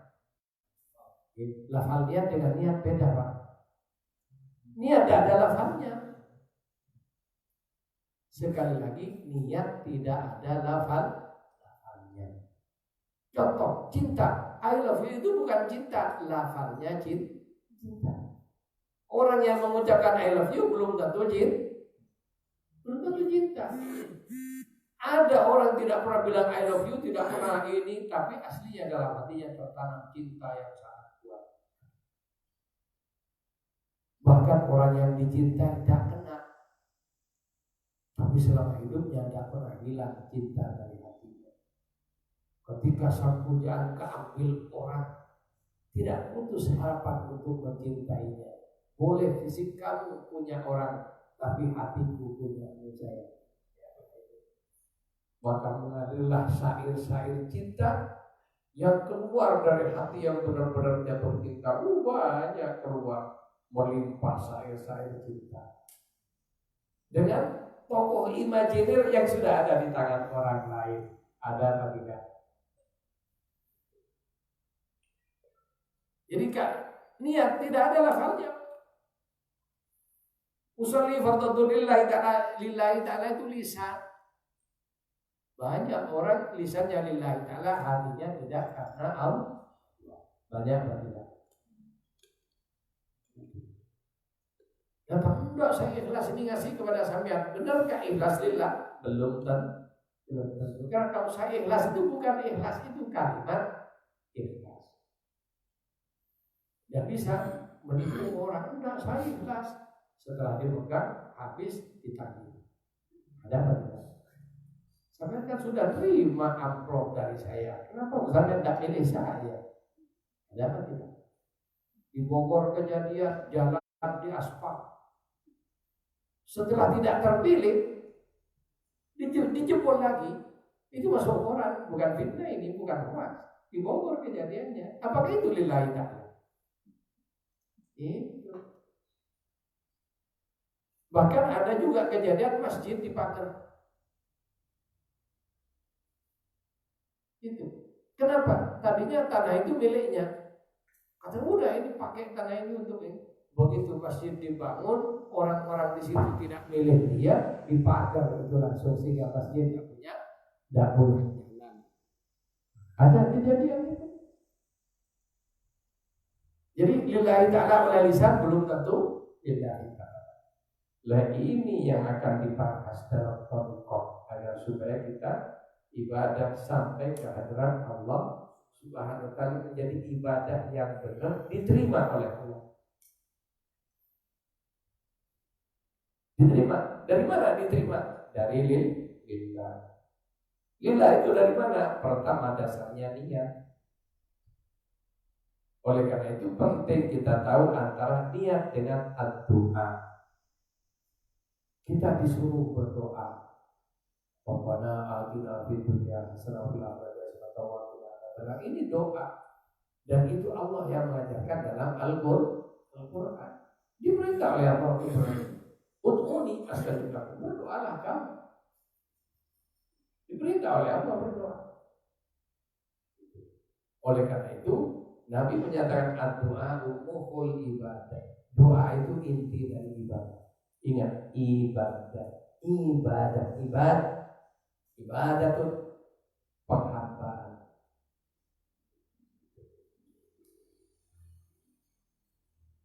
Jadi doa. Niat itu adalah dasar dari seluruh ibadah. Bagaimana niat? An-niyatu qasdu syai'in muqtarinan bihi. Niat itu adalah kita bermaksud berbuat sesuatu dan langsung dilaksanakan. Dan niat itu menjadi dasarnya dia berbuat sesuatu. Niat itu menjadi motivasi terhadap sebuah perbuatan. Kemudian niat wa mahalluhal qalbu. Tempatnya niat itu dalam hati. Jadi niat itu rahasia hamba dengan Allah Subhanahu wa taala. Tidak ada orang tahu. Bagaimana dengan nawaitul wudu'a? Usolli fardhu subhi. Nawaitu shauma ghadin. Itu bukan niat, itu lafzun niat. Lafalnya niat. Di mana dalam madhab Syafi'iyah, kita kan madhabnya Imam Syafi'i, wa talaffudhu biha sunnatun. Orang melafalkan niat hukumnya sunnah, tapi lafal niat bukan niat. Jadi usolli fardhu subhi. Kemudian ketika Allahu Akbar, hati mengucapkan saya salat subuh 2 rakaat karena Allah. Itu ucapan hati, bukan niat. Itu baru lafal niat yang diucapkan oleh hati. Niat yang asli tidak ada lafalnya. Dan sinilah madhab yang lain tidak mewajibkan, bahkan tidak mensunahkan usolli. Karena berangkat dari rumah ke masjid kalau zuhur kira-kira mau salat duha atau salat subuh? Salat duha. Waktu asar maghrib juga seperti itu.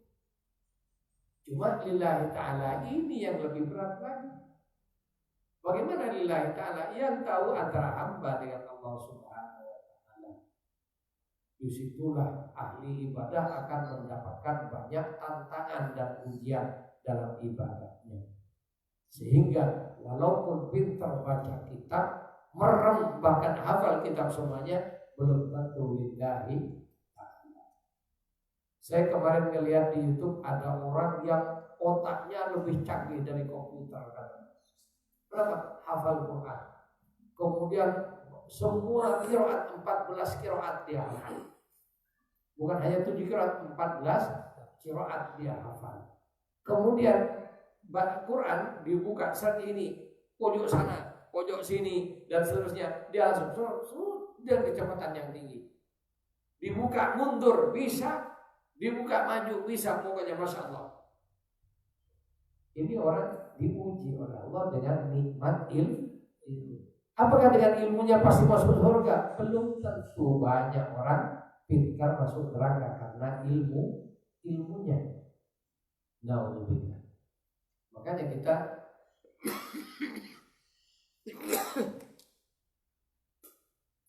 nikmati aja apa yang diberikan oleh Allah kepada kita dari ilmu maupun yang ada pada kita. Karena yang memasukkan kita kepada orang yang diterima oleh Allah bukan ilmu, bukan kecerdasan, apa? Rahmat Allah. Yang membuat kita masuk surga bukan karena sholat kita, bukan karena apapun dari ibadah kita, karena rahmat Allah. Loh, kenapa kok harus sholat kalau gitu? Kan gitu ya? Disitulah Allah menciptakan kondisi dunia melalui hukum sebab akibat yang disebut dengan syariat. Likulli syai'in sababan fa'atba'a sababan. Orang yang dikehendaki oleh Allah akan masuk surganya, maka Allah berilah ilmu dan kemampuan untuk melaksanakan hukum Allah. Jadi orang yang tunduk dengan Allah, tanda-tanda akan masuk surga. Tapi orang yang melaksanakan hukum Allah tersebut belum tetap dalam status, belum tentu ahli surga.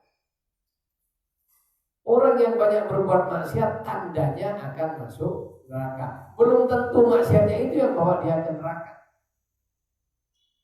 Bisa jadi ada di antara hamba Allah yang bergelimang maksiat akhirnya masuk surga atas rahmat Allah. Kan ada hadis orang yang membunuh 100 orang. Dia akhirnya berangkat bertobat, belum bertobat, baru berangkat ke tempat ia akan bertobat. Tengah jalan mati dalam perjalanan menuju taubat, 1 langkah lebih dekat ke tempatnya bertobat, sudah dapat ampunan dan dia masuk surga. Termasuk juga ada seorang ahli ibadah. Dan sejak zaman dulu, contohnya di zaman Nabi Musa, namanya Bal'an Baqarah. Bal'an ini ahli ibadah yang futuh. Ya, tadi kan kita bicara futuh. Sudah terbuka hijab di hatinya, sehingga kalau dia berdoa sampai ke aras terlihat. Ketika memandang sampai ke aras tembus pandangan. Keren apa tidak? Keren. Kemudian apa yang terjadi? Ini bahayanya. Tergoda oleh rayuan istrinya, akhirnya dia takluk dengan pemaksa atas desakan istrinya. dia tahu Ismul A'zam. Tidak tanggung-tanggung. Dia tahu Ismul A'zam. Ismul A'zam ini puncak dari semua doa. Orang kalau sudah mengucapkan Ismul A'zam, Allah berkewajiban melaksanakan apa yang diucapkan dan diminta oleh orang yang berdoa dengan Ismul A'zam. Makanya tidak semua orang diberi Ismul A'zam. Kalau diberi rusak semua. Seperti sekarang pilpres semuanya ingin jadi. Semuanya ingin jadi. Bisa dibayangkan dua saja, kalau dua ini sama-sama punya juru doa yang tahu Ismul A'zam dan harus terkabul, maka Indonesia harus pecah jadi dua. Betul? Makanya tidak diberikan semuanya oleh Allah. Ada yang diberikan ini katanya doa Ismul A'zam. Kalau Ismul A'zam dan doanya Ismul A'zam itu ada. Kalau hanya doa Ismul A'zam ya tidak wajib Allah. Tapi kalau sudah orang yang diberi Ismul A'zam oleh Allah, tidak dunia aja. Ketika berdoa langsung diijabah. Wa idza sa'ala Allah. Kalau ketika dia minta langsung diberi. Bahkan orang ini mempunyai diberi oleh Allah Ismul A'zam. Ketika Nabi Musa perjalanan berangkat menuju Fir'aun, didoain sama Balaam berbohong, sehingga Nabi Musa tak bisa berangkat sampai di Mesir, muter-muter 40 tahun di atas gunung Sinai dengan para umatnya. Itu tidak ada hujan 40 tahun, tidak tanggung-tanggung kan, 40 tahun tidak berjalan. Nabi jadi, ya karena seperti itu menyalahgunakan jabatan dihukum oleh Allah. Karena doanya itu dihukum oleh Allah, dicabut imannya, bahkan dicabut lidahnya sampai mati oleh Allah. Jadi orang punya ilmu bukan jaminan masuk surga. Contohnya ini ahli ibadah dan ahli ilmu, bahkan wali. Jadi foto yang sebenarnya melihat Nabi Sallallahu Alaihi Wasallam dalam yaqah. Kalau orang sudah melihat Nabi dalam yaqah, paten menjadi ahli surga. Paten jadi ahli surga. Terus ada yang tanya, loh, itu kan ada sahabat Nabi yang akhirnya kafir, kan itu ya? Ada. Sampai menjadi tentaranya Musailamah al-Kadzdzab, padahal sahabat besar yang berperang ditakuti oleh musuh menjadi benteng Nabi Sallallahu Alaihi Wasallam. Lalu bagaimana dia? Apakah dia tidak melihat Nabi setiap hari bareng Nabi? Oke, mata zahir dia melihat Nabi. Jadi mata batinnya tutup, aslinya dari Nabi. Jadi hakikat melihat Nabi yang itu sendiri masih harus dijelaskan dengan penjelasan yang berbeda. Dan ini juga yang akhirnya ahli ibadah, ahli ilmu, ahli ma'rifah billah ini banyak berdebat, tidak selesai sampai sekarang. Bahkan sampai ada yang mengingkari bertemu dengan Nabi dalam sadar itu adalah perbuatan yang tidak mungkin dari umat Islam. Para ikhwan rahimakumullah. Jadi Allah Subhanahu wa taala ya memberikan pintu rahmatnya dan memilih siapa-siapa yang dikehendakinya.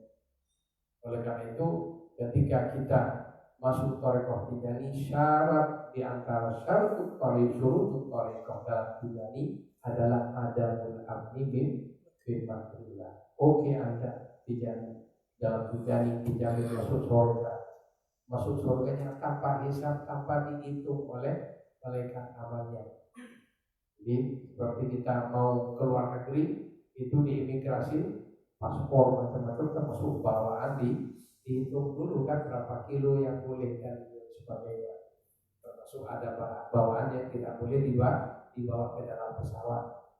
Orang yang masuk thariqah masuk surganya tanpa melalui perhitungan tanpa dilihat amalnya masuk surga bisyafaatin Nabi Sallallahu Alaihi Wasallam tanpa hisab.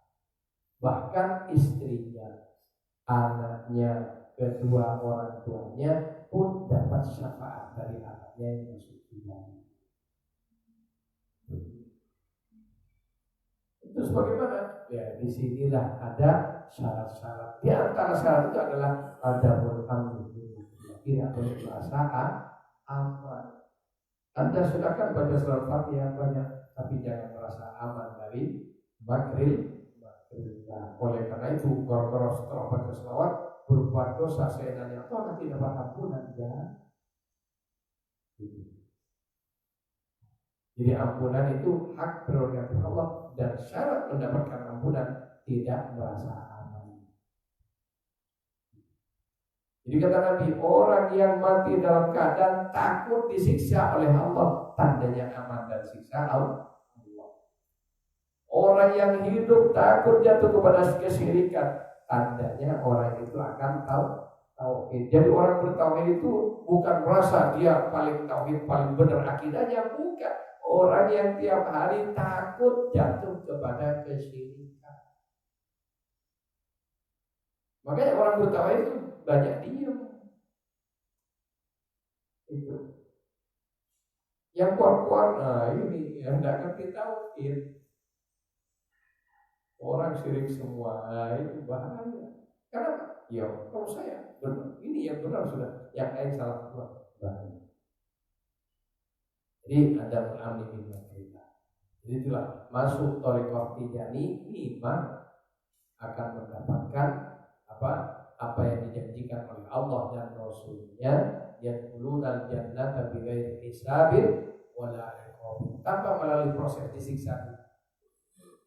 Langsung di bawah kawalan Rasulullah Sallallahu Alaihi Wasallam. Karena Nabi yang kawal semuanya.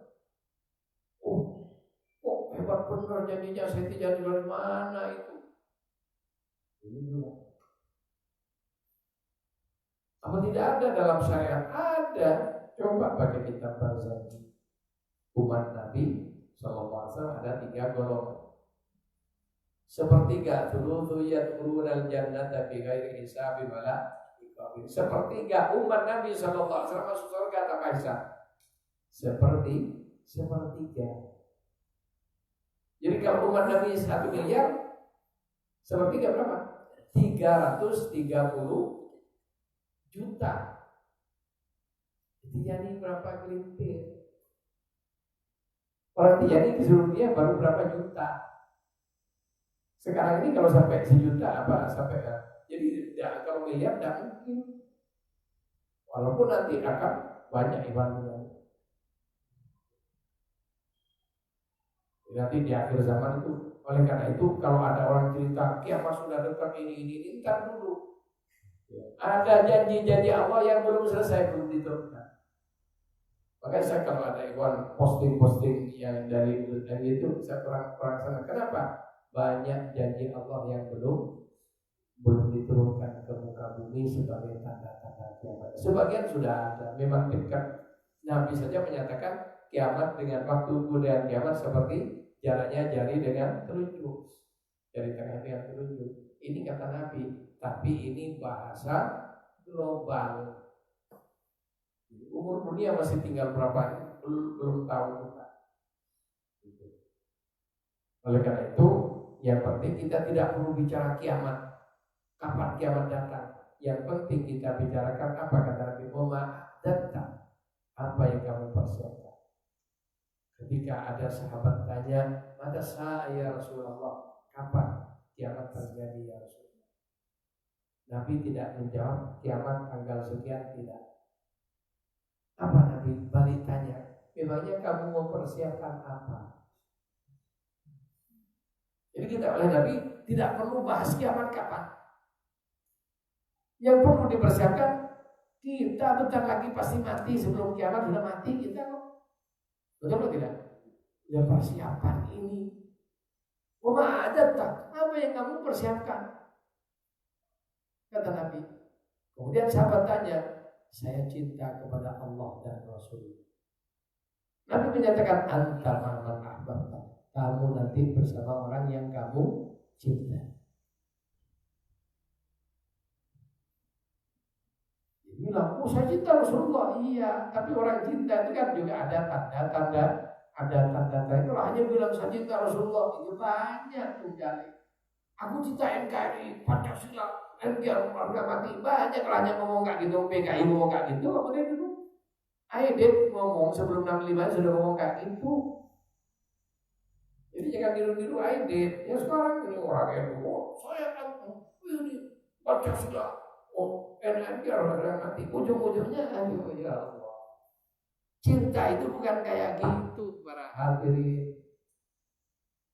Kita bilang cinta kepada Rasulullah, tidak usah ngomong cinta kepada Rasulullah berapa sahabat, apa sholawatnya.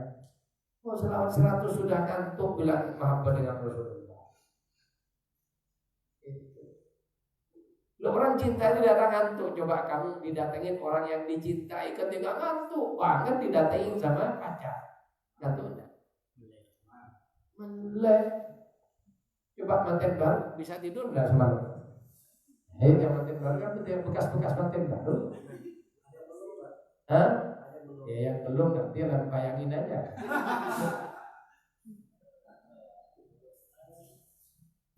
Itu belum cinta yang sebenar-benarnya. Jadi cintanya manten baru cinta birahi. Mawaddah itu cinta birahi. Sudah kayak gitu, bagaimana kalau sudah sampai dengan rahmat? Lain lagi. Jadi kita kepada Rasulullah SAW. Kalau masih kita ingat dengan uang belum cinta kepada. Kalau kita ingat ingin bangun rumah gede belum cinta kepada Nabi. Ketika tangan kamu penuh uang mau bikin rumah ditanya ini mau bikin masjid diberikan untuk masjid, itu minimal tanda awal cinta kepada Nabi. Kita coba punya duit 25 juta diminta sama panitia masjid yang dipilih duitnya mana? Yang 20 juta kinis-kinis masih ada bedelnya dari depan yang tidak yang itu nyari lagi nyari yang sudah dekat itu pun dicari yang lebih kecil. Itu bilang cinta kepada Nabi. Orang yang sudah mengatakan cinta kepada Allah dan Rasulnya, dia sudah tidak ingat dengan yang lain dan tidak ada tujuan itu apapun. Oleh karena itu pada suatu hari Nabi ngetes Sayyidina Umar radhiyallahu. Umar, lebih cinta, apakah kamu cinta kepadaku? Benar ya Rasulullah. Saya benar-benar mencintai lebih dari segalanya. Lebih cinta mana antara aku dengan diri kamu sendiri? Kata Nabi. Ya gimana ya Rasulullah? Kita sebagai personal otomatis saya lebih cinta dengan diri saya. Apa kata Nabi? Belum sempurna cinta. Kamu belum cinta aku. Kok begitu ya Rasulullah? Pikir aja. Diberi kesempatan berpikir. 2 hari Sayyidina Umar balik kepada Rasulullah. Ya Rasulullah, saya sudah memutuskan sekarang. Gimana? Saya lebih mencintaimu daripada diri saya sendiri. Kenapa kok begitu? Iya. Ketika saya cinta pada diri saya, andaikan saya cinta hanya pada diri saya dan mencintaimu, niscaya sampai dengan saat ini saya menjadi orang yang mendapat hidayah dari Allah Subhanahu wa Ta'ala. Karena aku dapat hidayah dan engkaulah yang menyelamatkan saya dunia akhirat Allah. Oleh karena itu sejak hari ini saya ikrah lebih mencintaimu daripada diri sendiri. Ini kata saya. Oh baik, saya terima kalau begitu. Bagaimana cintamu dengan bapak kamu? Lebih cinta pada siapa? Jangan itu ya Rasulullah. Otomatis saya kan anaknya yang lebih cinta kepada bapaknya. Berarti belum kamu cinta kepada saya. Kamu belum cinta kepada saya. Kok begitu? Ya sudah pikir aja. Dapat 2 hari balik lagi Sayyidina Umar lapor. Kalau begitu saya lebih cinta kepadamu daripada orang tua saya. Kenapa? Iya, andaikan ya, karena orang tua saya keluar dari alam rohani ke alam dunia yang penuh prahara ini. Andaikan saya tidak bertemu dengan jenengan ya Rasulullah dan saya tidak beriman kepada risalahmu, niscaya saya akan menjadi penduduk neraka. Oleh karena itu, engkau ya Rasulullah yang lebih berhak untuk mendapatkan cinta hamba ini di hadapan Allah Subhanahu. Oh itu saya terima dengan anak kamu. Oh anak ya Rasulullah, anak itu belahan jiwa. Ya.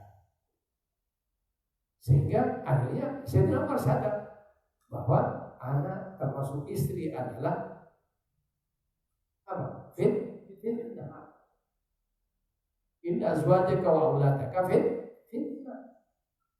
Banyak orang masuk neraka gara-gara istri dan anaknya ahli ibadah, tapi istrinya dibiarkan membuka aurat di depan orang. Di akhirat nanti gimana? Ditanya, iya saya sudah sholat, iya benar, tapi istri kamu biarkan membuka aurat di depan orang. Akhirnya suaminya dipenjara gara-gara istri. Iya saya sudah sholat ini, anaknya dibiarkan tidak sholat. Banyak apa tidak? Anaknya tidak bisa baca Al-Quran, dibiarkan. Tapi untuk les organ, les gitar, les drum, les yang lain dibiayai sama orang tuanya. Ada apa tidak? Sehingga ketika bapaknya masuk ke alam kubur, anaknya tidak bisa baca Quran, bawa gitar ke kuburan bapaknya. Mau gak digituin? Gitu. Jadi akhirnya termasuk harta kekayaannya sadar bahwa semua ujian dari Allah. Istri ujian bagi suaminya, anak ujian bagi bapaknya, harta kekayaan ujian bagi pemiliknya. Kalau begitu, yang lain sudah tidak punya nilai apapun di mata saya kecuali engkau ya Rasulullah. Berarti sempurna iman. Akhirnya keluar itu asbab urut sebab-sebab Nabi menyatakan hadis yang selanjutnya. Nabi menyatakan la yu'minu ahadukum, kalian belum iman, artinya belum sempurna.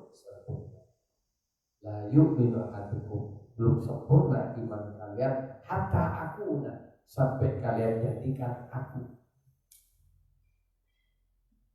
ibu bin nafsihi, lebih kalian cintai daripada diri kalian sendiri. Min walidihi, dari dua orang tuanya. Min waladihi, dan dari anak-anaknya. Min malihi, dari hartanya. Wanasiabai, dan dari siapapun di muka bumi ini. Jadi ini para ikhwan rahmatullah, kenapa kita harus berthariqah? Karena kalau tidak berthariqah, rata-rata kita belum tahu membedakan antara niat dengan doa. Nyampur niat dengan doa. Sehingga kalau ditanya kenapa kau sholat duha, ya karena ingin lancar rezeki. Kenapa kok ini itu dan sebagainya, urusan dunia yang didahulukan. Oleh karena itu niat wajib lillah. Adapun kebutuhan, karena Allah yang memberi kebutuhan kepada kita, tetap kita boleh nyebut minta kepada Allah. Jadi minta dalam sholat tusalli faqaduri lil. Kemudian dalam sholat ada ruang untuk niat. Disitulah kita bisa di ruang untuk berdoa. Rabbi firli warhamni, itu doa. Selesai sholat bisa kita wiridkan. Selesai wirid dalam kondisi takarrub kepada Allah, dekat dengan Allah, baru berdoa. Dengan doa urusan dunia maupun akhirat yang terbaik untuk kita. Jadi ini intinya niat dengan doa. Selanjutnya nanti setelah kita sholat zuhur akan membahas ya, setelah makan siang tentunya ya ada santapan jasmani dulu kita tambah.